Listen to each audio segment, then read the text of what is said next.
Hi guys, and welcome to Sonic Academy's How to Remix series. Another little diary here, and we've got the main man, Mike from Clownparlour, who did the original track.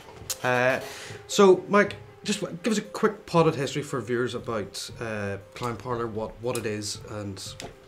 Yeah, Clownparlour is mostly a studio project, and does get played live sometimes, but over the past sort of 5 or 6 years, it's just been sort of buckets written in the studio and experimenting with ideas. Is it very much an experimental recording and production project? Rather than let's do balls out rock, it's more of a more of a let's noodle almost. Yeah. So you've been in this morning, and excruciatingly painful to sit with somebody you've just remixed or destroyed their track, as I like to say. So you've heard all 3 remixes, Phil's, Graham's, and myself. What are your feelings? Don't ask me which was the favourite one. No, not asking. Just say what are you know what? How was it for you? Yeah, amazing experience to hear someone else's take on production style on my track, because you guys have taken elements of from the bits of the track that I wouldn't have necessarily thought were going to be a main thing, but you've made it like a main part. I think as Graham talked about, he took incidental things and it becomes, it takes a life of its own. And I think one thing we took that was really interesting was the 3 of us remixing in a room together. Mm-hmm. That I've never experienced. Sort of, I would do a remix of my own. So. And on the different program factor as well. Yeah, I think you could really hear that almost, how differentiated between each.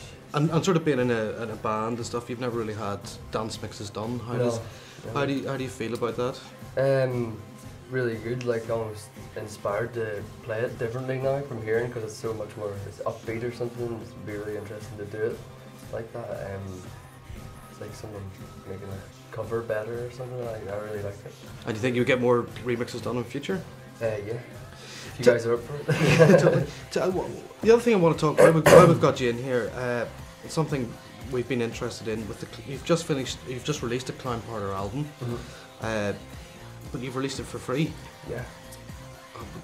What's the thinking behind that? The album didn't cost me anything to make, so because it's a debut album, I decided to give it away using Bandcamp, and because of all the promotional tools online that how to promote it, that are there to promote it, that still don't cost anything.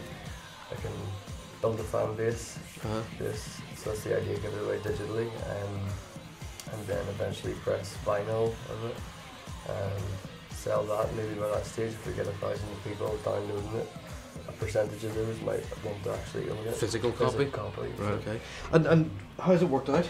Really, really good so far. Still in the early stages of just trying to get it into as many places and spam it, so to speak, and do the press and reviews, and people are interested about why it's free and all that there. And you can go on YouTube, and if you search for Clownparlour Stanley Kubrick, you can see also an amazingly brilliant video for the track. Mm-hmm. You know, so you've done an album, you've recorded it, you've shot videos. You know, 10 years ago that would have cost 6-figure sum. Yeah. So is there more of a collaborative effect with people? People want to work and do it for the love now, do you find? Yeah, there was a chance meeting to meet Darren Lee, the director, who's worked on a few more Clownparlour videos since as well. Anything we can see online, is there? Yeah, next single, Vicious Delicious. Right, okay, as well. Cool. But he's in the same boat as me, starting off, and both in this digital market and age where we're just getting used to it and trying to find our feet, and both realise it's better to, at this stage, build a fan base. Right, okay. And get, a mass of people interested and know the project. Yeah. And would you have traditionally released records with your other band, Mojo Fury, or is this a new way of working for you? It's a completely new way of working. Mojo's first album is only out, it's coming out in January anyway. So, but beforehand, just a demo. It would have been a physical CD, So just the option of Bandcamp and the quality, in fact, people can download in a wave they let you host that all for free. And do you think this is the future of this? You happy working this way? It's as much an experiment for me at this stage, right, to see how it goes, and well, we'll definitely keep our eye on it and see what happens, and you know, with sort of Radiohead doing In Rainbows and stuff this way, yeah. which has since been withdrawn, and you know, but good way of working. Listen, thank you very much for letting us destroy. Thank you for the brilliant remixes as well. No problem. So I hope that gives you a bit of background. Thanks to Mike for the parts and letting us do this and giving you an insight into remixing. See you soon.